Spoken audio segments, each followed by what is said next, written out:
describe the GOP plot to take the nomination away from Donald Trump at the convention, even if he wins the most states and most delegates. Get ready to learn about zombie delegates. We'll be right back. Are those U.S. elections the narrator of Meet the Press is talking about? Much more importantly, is he speaking truth? Is he talking about reality when he talks about the will of the people having been expressed in preference of Donald Trump for president being nullified? Hello. As those of you who have watched the program previously know, my name is Rodolfo Rivera Munoz. I am the producer of this program called Indians Are Not Americans as defined by non-Indians. And the very title of the program, which I just gave you, was a struggle seeking to identify and explain those reasons why I could not partake, why I could not take part in American government. I completely understand, therefore, why a lot of you will now say, you've got a lot to explain, Mr. Munoz. The reason I responded differently on this occasion when I was asked to run for a judgeship was that, quite frankly, I saw things differently.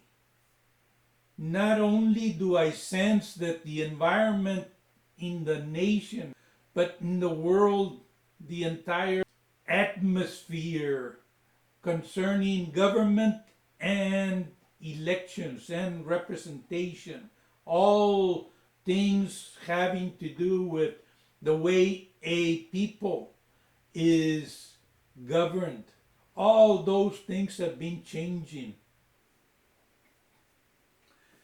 It is tempting to say that I have explained this in the past, but at the risk of being repetitive, understand that what I am doing is the very same thing, or at least trying to explain what it was that happened when those founding fathers of the Americans were over there in the 13 colonies after they had been at war for a few years with England over the intolerable acts and all that. You remember that from your high school history. The colonists in the 13 English colonies had determined that many of the actions of taxation and the like that the King of England was imposing upon its British, they weren't British yet, they were still England. The English monarchs, the English Parliament was imposing on the colonists, those colonists who later became the Americans. Prior to becoming the Americans, they were mere subjects. They were mere subjects. I repeat that because it is critical. They were not free people by any means. They did not have any rights. They were subjects, and that's prior to the drafting of the Constitution, prior to even commencing those constitutional conventions that you are told about in American history, high school American history. Prior to that, they had been engaged in a war for certainly in 1775, the year before 1776, they were engaged in a war with England because England had been taxing them, and your history, again, in high school, tells you these acts to these people, the founding fathers of the Americans, were intolerable, and these intolerable acts ended up bringing about a war, an actual physical war between England and the colonists. because I want to deal with facts, issues that are not debated amongst historians, upon amongst your own historical experts. There is no dispute of the fact that this war between England and those who were their subjects and later denominated themselves the colonists, those people in the 13 colonies eventually proclaimed their independence from England. And it is at that point that I now want to pick up the discussion, because it is at that point that those founding fathers of the Americans experienced what you might call an epiphany. They realized that the Europeans, Spain, France, England, Portugal, perhaps various others, were poised to take over, physically take over the Western Hemisphere. You know that history. It is repeated to you over and over in high school and continues through any education that you obtain in the United States. And that education teaches you that each of these prominent, what had recently just become nation states, because they were not nation states at the time that Columbus made contact. When Columbus made contact, you could well argue that they were no more than tribes. Those who came from Spain. Spain at that time in 1492 was essentially a tribe, as were the other European groups of people around them. It was only later that they came to recognize that they needed to make fixed boundaries, which is critical to the development of themselves as nation states. So that this entire articulation of who the Europeans, those that were in groups that later became identified as nation states, they were coming over here and they were colonizing here. And at the same time, we now have these subjects of England who are fighting England because they don't think England is governing them right. Mind you, the government relationship at that point in place in 1775, before the 1776 Declaration of Independence. In 1775, the relationship is that the king in England is the ultimate sovereign. He is the monarch. He essentially is the only one that owns anything that his subjects own. And so those people in the 13 colonies are mere subjects of the King of England. But now they get into a war with them. And it is at this point that this epiphany, this vision, this realization that they come to manifests itself.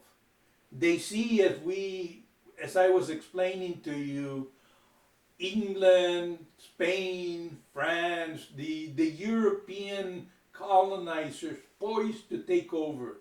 They know because they are in communication through the written word, through newspapers, pamphlets, and so forth and so on. They are communicating amongst themselves, whereas the people autochthonous to the Americas are not. Remember, the people autochthonous to the Americans, the so-called Indians, are still their best means of long-distance communication are through the drums and smoke signals and the like.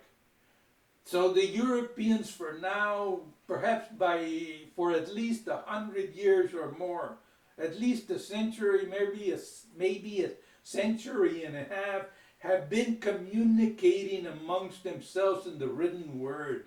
And so you see all this discussion taking place about how government has to be and should be. The Americans tell you that the Magna Carta took place and that various other things in Europe took place. And it is true. It is very difficult for any historian, as good as he is, to lie about the facts in most of these developments. So that we know that the Magna Carta came about. We also know that the English and all the other Europeans were starting to question, because of the very things that they were understanding, they were learning about what was happening in terms of the government that existed in the New World. The Indians were governed, no matter how much they criticized them or whatever, they were governed. The Mexica civilization in Tenochtitlan, what is now Mexico City, they understood that. They were amazed, the Europeans were. They were amazed by what was taking place, what had been created by the so-called Indians in Tenochtitlan. And so they knew that the methods of government in the New World were radically different from what was taking place in Europe. And so this is before the Europeans change any of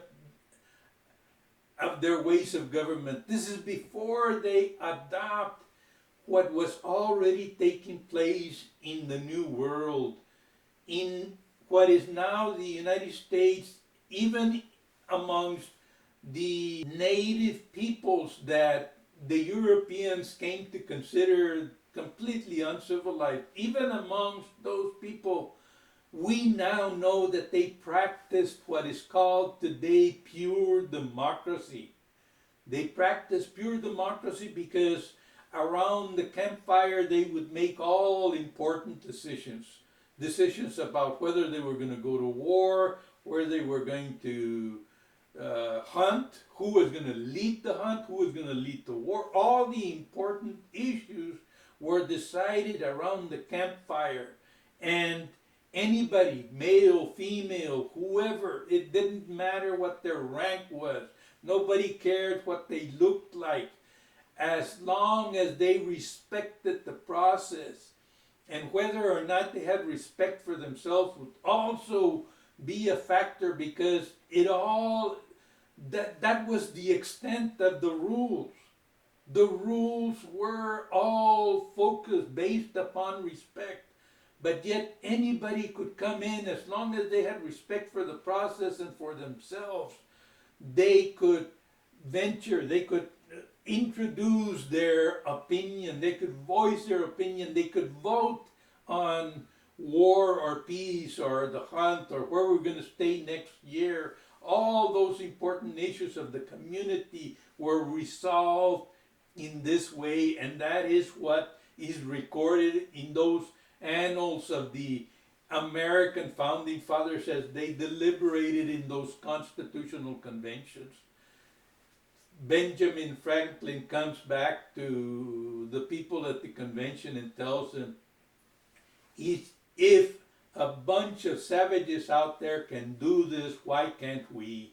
The reference was exactly to what the natives, what our people, the autochthonous, those the Americans called the Indians, what they did to govern themselves, and how they governed themselves by collectively coming to a consensus about what was going to happen.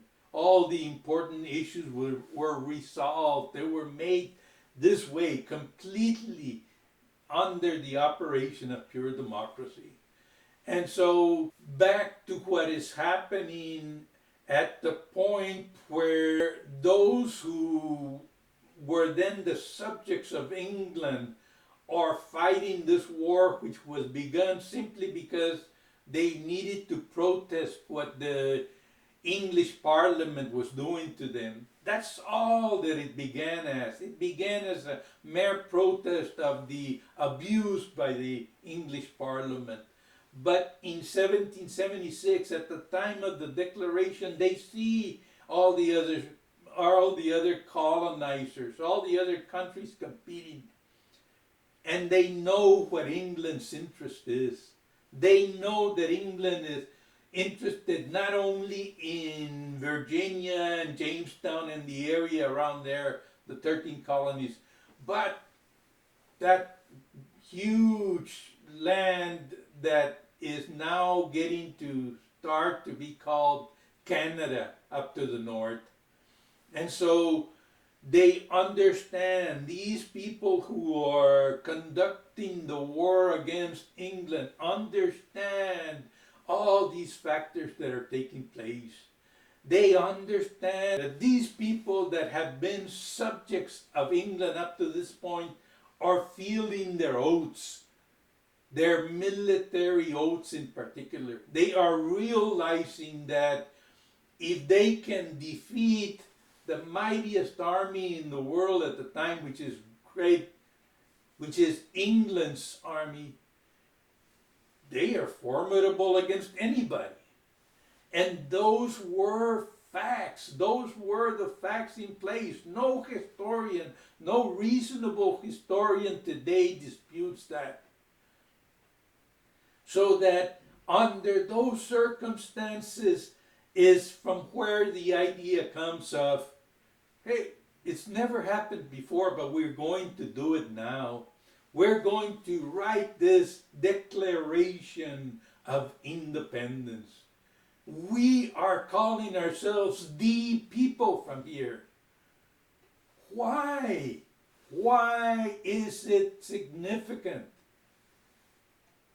I answer that now, only now, because I've told you who I am. I am Indian. I am not, this is not something that I came to assign to myself because I like it or because I think it's cool or anything like that. The reason I am that is because of where I was born, how the people in control of Kingsville, which is, as I have told you, about 130 miles southeast from San Antonio, how the people in control of Kingsville dealt with me as I was growing up. They dealt with my relatives. How my uncles could not explain to me when I was growing up why those white people across the tracks were in control of everything. Why they ruled. Why they had all the positions. They were all the police. They were the sheriff's office. They had all the government. As I was growing up, I kept asking, why? Why is it this way? Why are we not a part of anything? Why don't we have a say in that government that they tell me in school is, what do they call it? Democracy? It's free. It's all these people have all these liberties. How does that affect me? Am I a part of that? It was necessary as I grew up to put all that together. And it is emphatically clear to me today. That's why I have to continuously come here and do this at the risk of making a fool of myself, at the risk of losing that incredible opportunity that my siblings beat me up incredibly yet for wasting my education and wasting my law license and that excellent preparation for the practice of law that I got at UCLA Law School. You wasted all that, they tell me repeatedly. You wasted all that on these completely unreasonable conception that you are going to change something for somebody in Kingsville or back in Texas. What they have always castigated me for is precisely what I'm still yet doing. I am a candidate for the position of justice, place 3 on the Texas Supreme Court, by the simple fact that I'm saying this openly. I am putting it out on this media throughout Texas. That tells you that nobody has found any lack of qualification on my part. I have put in my dues. I have practiced law for more than 30 years in Texas. I am a resident. And let me be careful about this. One of the requirements is that in order to be qualified to be a candidate, that you be a citizen. I have told you, and I stand by it, I am Indian, and the Indians were excluded. There is that clause that I have shown you over and over in the Constitution of the United States, excluding Indians not taxed. That's a reference to me. It's a reference to all the Indians in North America. And it excluded us from participation in that government which those English subjects were forming when they made those instruments, that organic document that they made at the constitutional conventions. What they did was, specifically when they were referring to Indians not taxed, they were identifying themselves. They were identifying whom they went on to informally denominate themselves the Americans. They are now throughout the world the Americans. So the Americans were identifying themselves formally in their organic document, and like they tell you, that document is the supreme law of the land. And so in their identification they say free people, and then they exclude indentured servants.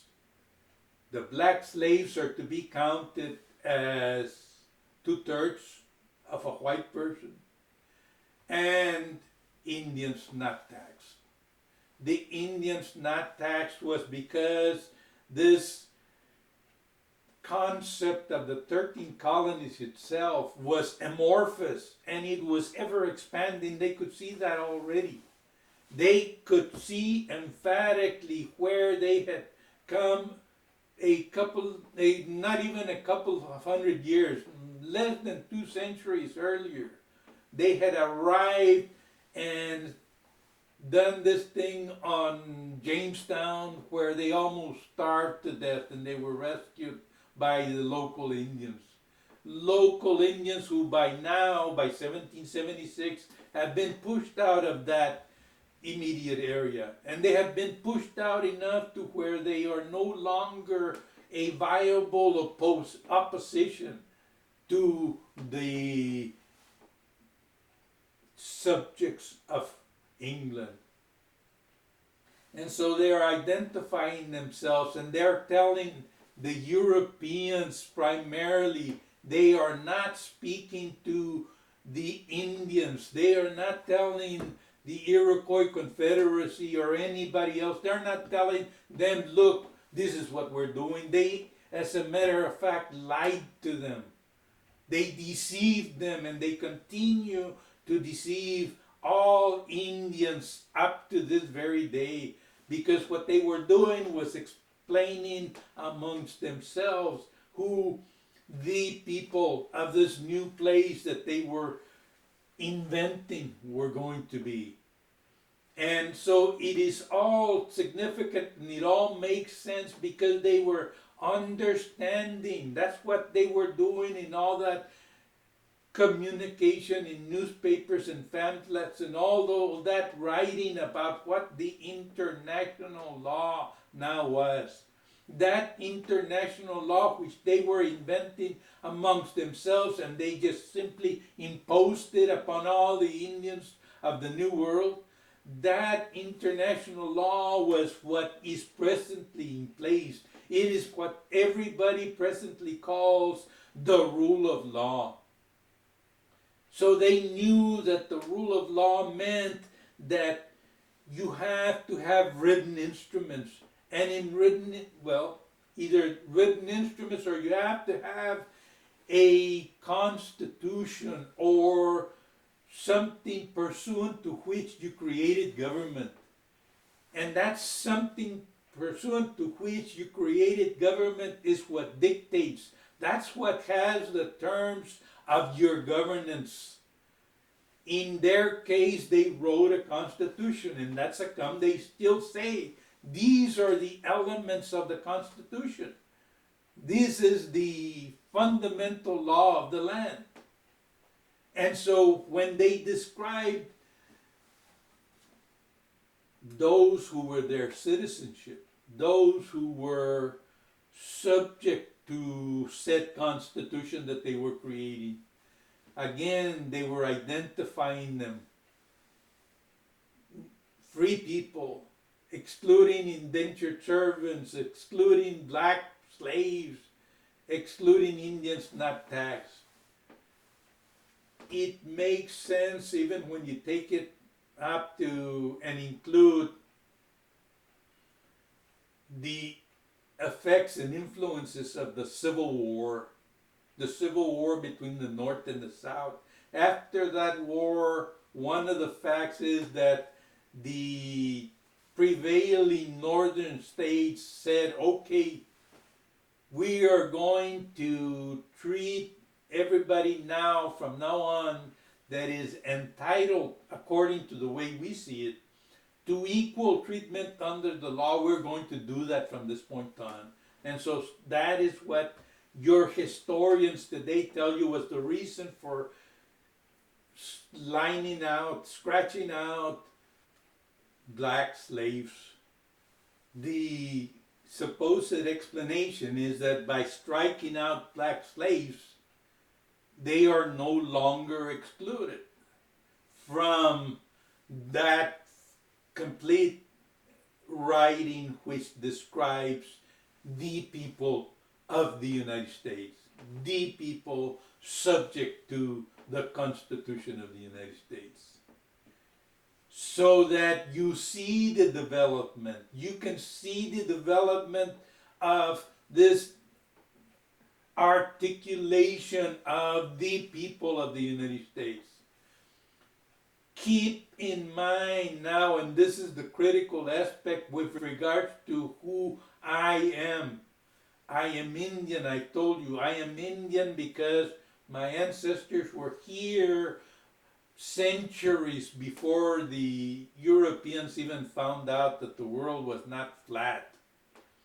Centuries before they came here, my ancestors were here in this area. And therefore, it is hugely significant that that clause, excluding Indians not taxed, was left there. Even after the Americans had fought this horrible war, they killed millions of their own people on both sides. And after they said, look, we're going to correct the thing. We're going to make the black slaves the political equal of the white people. And so they did that. They lined through the exclusion of the black slaves. They were no longer going to be counted for certain purposes as 3/4 of a person. Instead, by lining it out, the interpretations that have now been made tell us that the black slaves are no longer slaves and they are, for all political purposes, the equal of the white people. But the clause excluding Indians not taxed remains. I am forced by developments in my campaign to reevaluate constantly what I am trying to get across, and that is in everything that I do, and now more particularly in this campaign, this effort to get elected to the Texas Supreme Court. It is necessary to recall what I've always said and what I continue. I haven't retracted in any way. I haven't said I take it back when I previously told the world in this program that the state of Texas is illegal and that the state of Texas does not have jurisdiction over me. Having pursued litigation, which I've explained to you openly in this program, I remain convinced that the Americans in Texas do not have a valid theory to so much as postulate, set before your courts, establishing that they have jurisdiction over me. So if they don't have jurisdiction over me, if the state of Texas doesn't have jurisdiction over me, what am I doing launching myself into this campaign? Am I not thereby giving them jurisdiction? My position is that I'm not. Mind you, why am I doing this? I've tendered to your federal courts here locally in San Antonio. As of January 5, we are now into April of 2016. More than 3 months ago, I filed a case with the local federal courts saying I request declaratory relief. Now that is a legal term which essentially means that I'm asking the federal courts to clarify something. What is my status? Am I the Indian who I say that I am? Do I have human rights? The reason for asking that is because Americans should know that the only way you could historically treat the Indian the way you have is if you were convinced in doing so that he did not have human rights, that the Indian people were completely devoid of human rights. And that is consistent. That is the only way that you can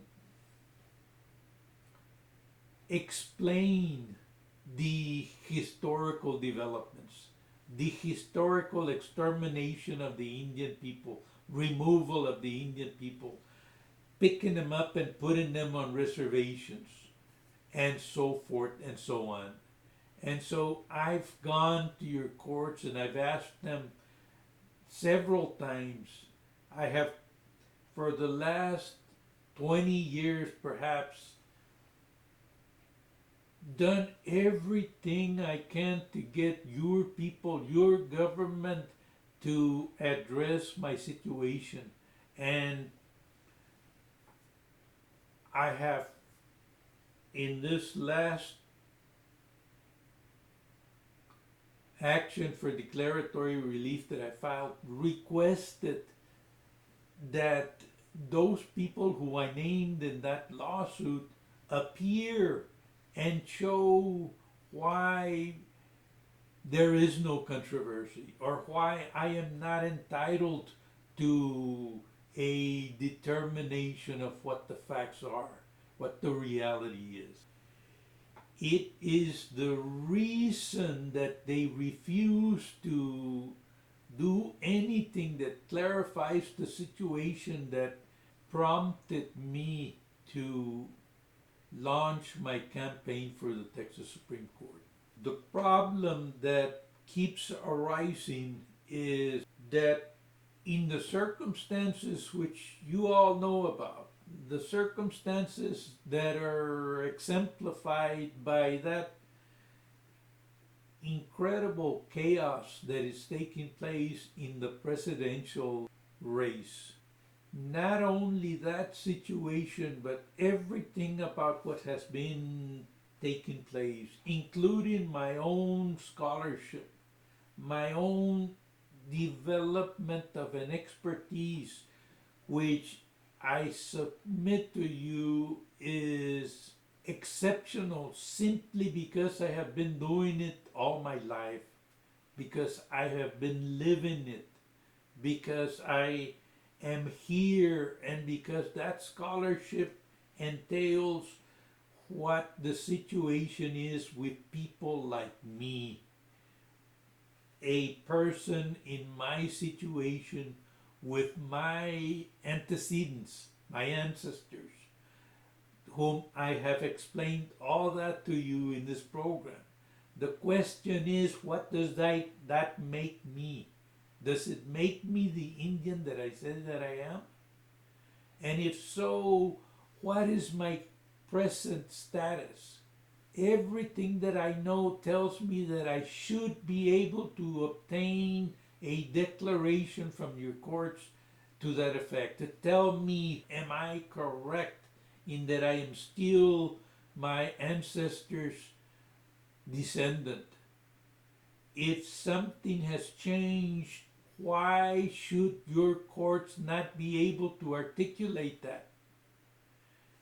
That is the point that I have been working to clarify all these 20 years that this program has been on. Because by virtue of doing the program with my background in litigation, my legal training, I was able to pursue the issue openly, to bring it in front of a media such as this so that it could be proclaimed openly. When I was working with the Native American Church originally, when I went to the Alamo and made that prayer openly with that medicine, explaining to everybody that we had given notice to all your government that we were going to pray with the peyote. And as I explained to the tourists there in front of the Alamo, that it was a felony, that it is a felony for them to possess and ingest the medicine, whereas I, because I'm an Indian, I could do what I did with it. All those things have taken place with an objective in mind of trying to get your government to come forth and say, you know what, Munoz, you're right, you are an Indian. Or, to the contrary, no, Munoz, you're not an Indian. Let us tell you why. That's the problem. They don't want to get to that second part because there is no explanation. Because your government did not do anything, it was incumbent upon me to try to figure out why they did not want to do anything. The reason they don't want to do anything is because they've never done it in the past. That history that I keep talking that bores to death a lot of people, but there are still a lot of people that listen to it. That history that tells you that when the Americans in 1776 decided that they were going to try to settle the case, they went to Europe and they got together with all the European colonizers, not with the Indians. They left the Indians out completely. That is the beginning of the whole thing. The Europeans were in a conspiracy which they are still in up to the very day. That is the reason why your courts have continued to establish this judicial development of the common law.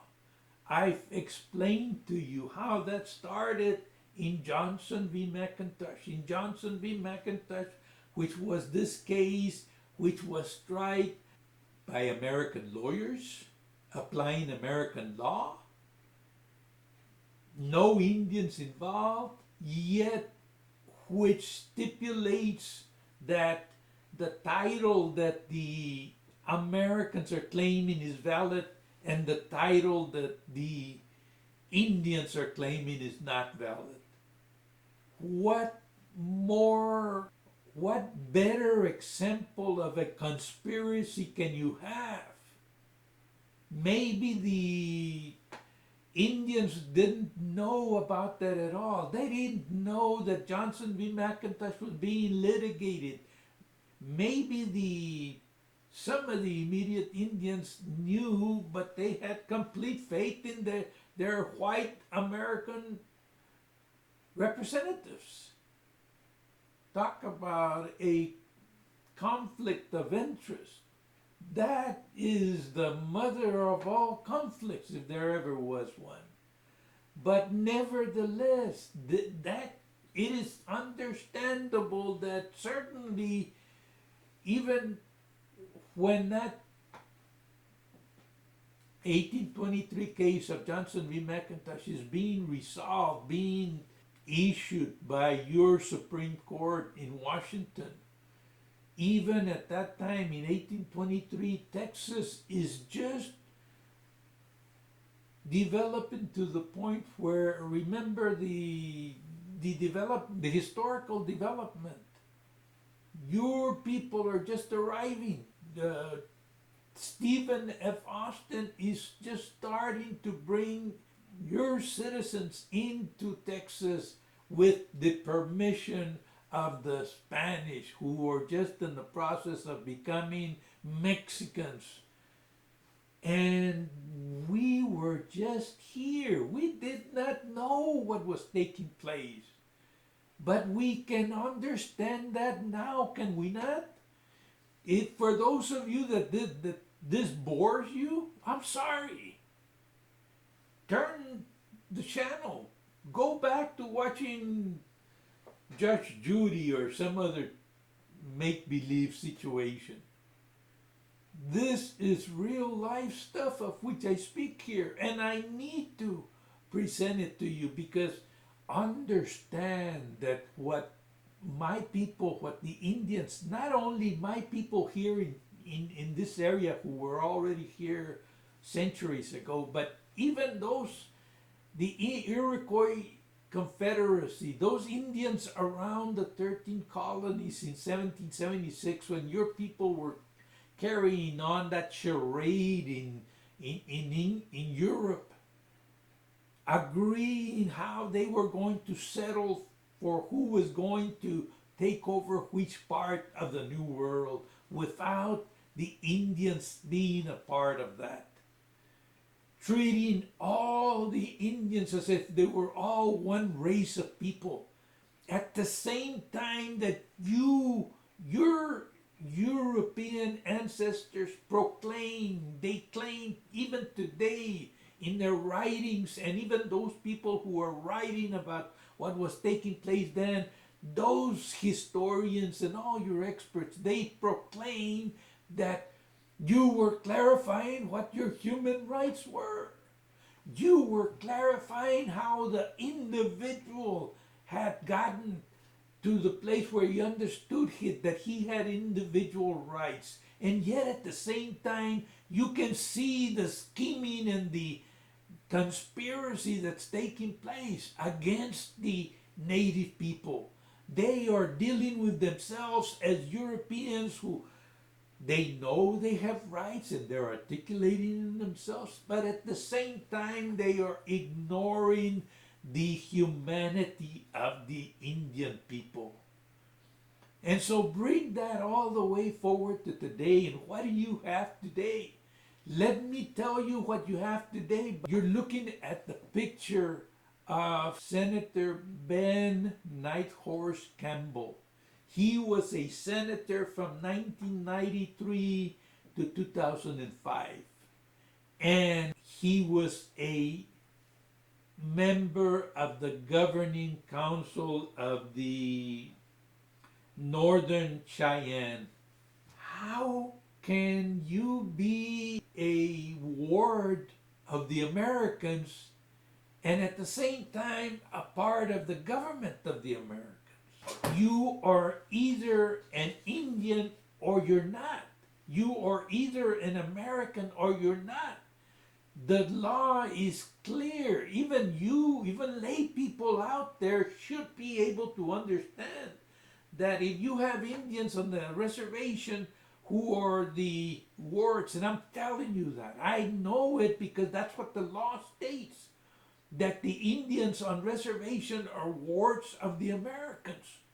So if you today have Indians on the reservation who are wards of the Americans, how can you have one of them come out of there and become a senator and part of the government of the Americans?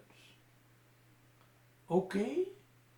The explanation is that anybody can walk out of the reservation and become a white man and proclaim himself, I'm white, I'm not one of those savages over there, one of those incompetent wards. I'm not one of them.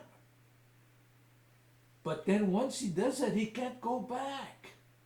But yet, this Senator Nighthorse Campbell acts as if he did. Mind you, he didn't leave anything in writing. Why? Because he didn't ask for it. He did not go to your courts. He did not even go to the Senate of which he was a part and say, hey, those are my people over there. My brother and the rest of my family is still on that Cheyenne reservation.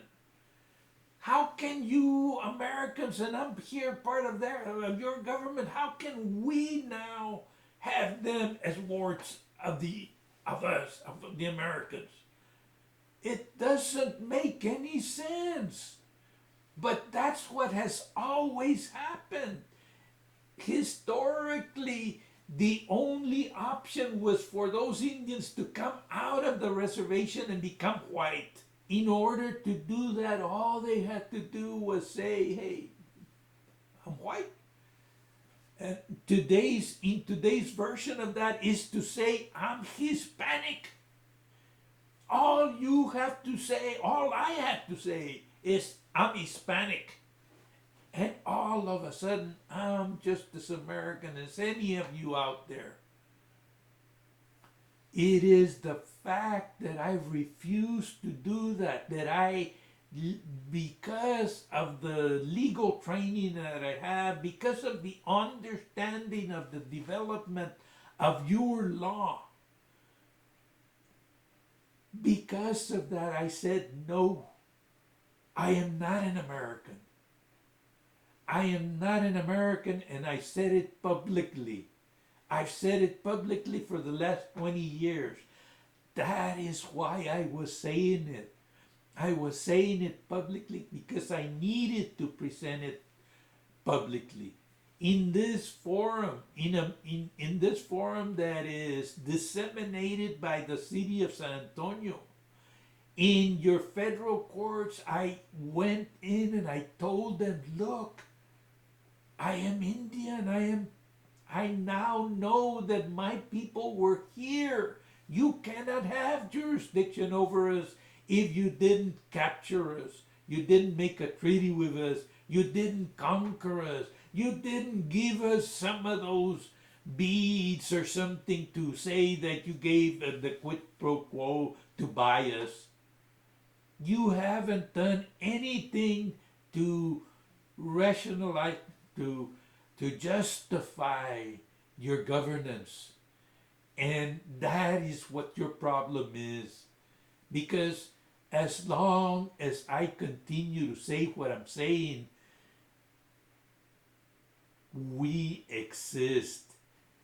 see those others of you out there who are my people, though even those of you who get up and fancy dance, and I know I've gotten criticism for that. I'm not criticizing your fancy dancing. That's fine if you want. It's just like those who are more my people. My people, my ancestors from this area, the only thing that they did was pray with the medicine, pray with the peyote. That's how come I ended up doing that. That's how come I have been trying to continue doing what my ancestors did.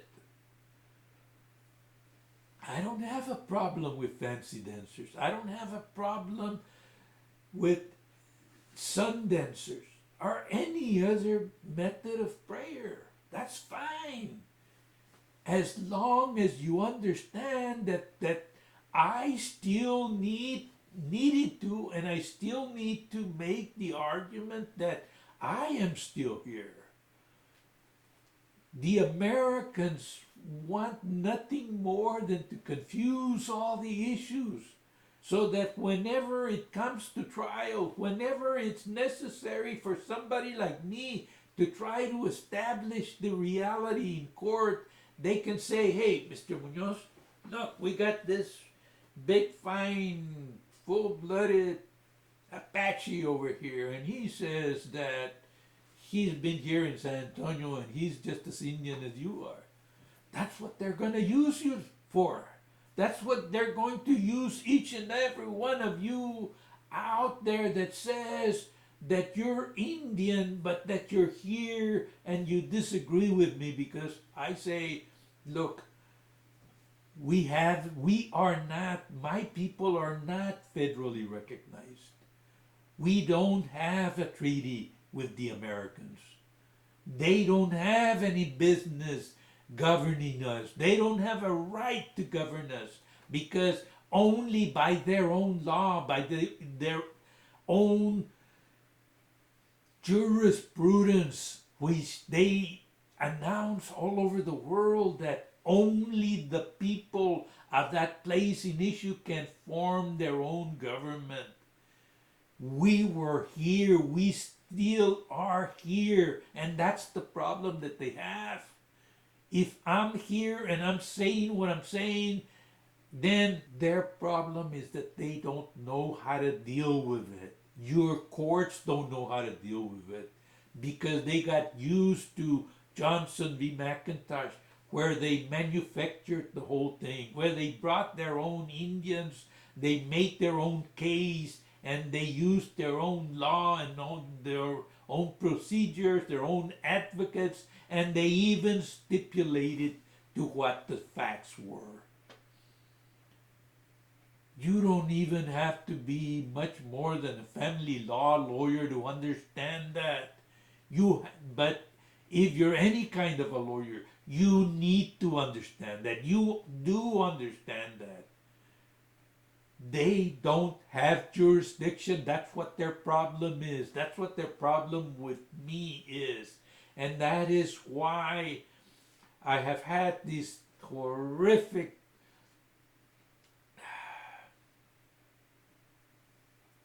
ongoing efforts to try to make myself sure that this is what I needed to do. Because I am here, I realize I am abrasive because of the way that I have to approach this, because of the things that I have to say. There's no nice way to say that you are committing genocide. There's no nice way to say that if I don't do what I am doing, my people, whether they understand it or not, are finished. Because this part of Texas is a unique part of the United States, and the United States is a unique part of what is happening throughout the world. The rule of law commences to be articulated here in the United States. And so if I lose, not the election, mind you, not the election, the primary purpose for me that that my candidacy for the Texas Supreme Court serves is that look at what I'm telling you. I'm telling you that on April the 30th, I'm going to give a presentation at the San Antonio Library, the main library downtown.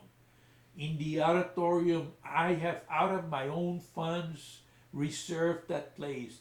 And I have invited, and I am continuing to invite even now, you government officials of the city of San Antonio, of the state of Texas, all you government officials, if you want to learn my explanation of everything that I say, I will spell it all out. I will lay it all out in front of you on April the 30th.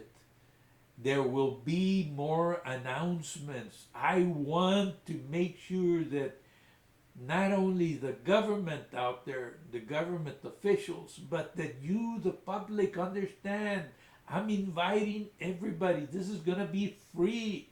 It's at my expense. It is my expertise. It is my development. It is my effort that is going into it. That doesn't mean that there aren't a lot of people who support what I'm doing. A lot of people that would want to help more. But your people are vicious. The Americans have always been vicious, horrifically violent with my people. And my people have cause to be afraid. They're not going to tell you that they are. But they have a job that they have to hang on to. They have a position that they have to hang on to, and so forth and so on. So I have tried to minimize. That's another reason why I needed to do everything that I've done the way I'm doing it, so that I can minimize the bad consequences for my people.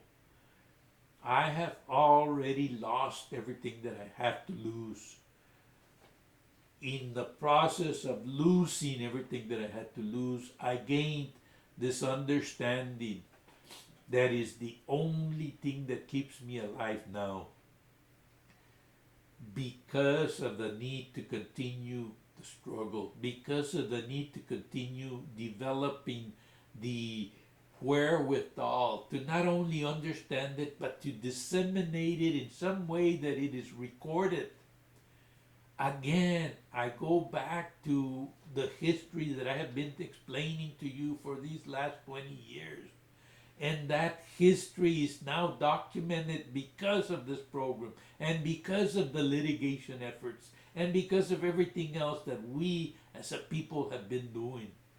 We have been openly trying to tell the Americans, deal with us in good faith.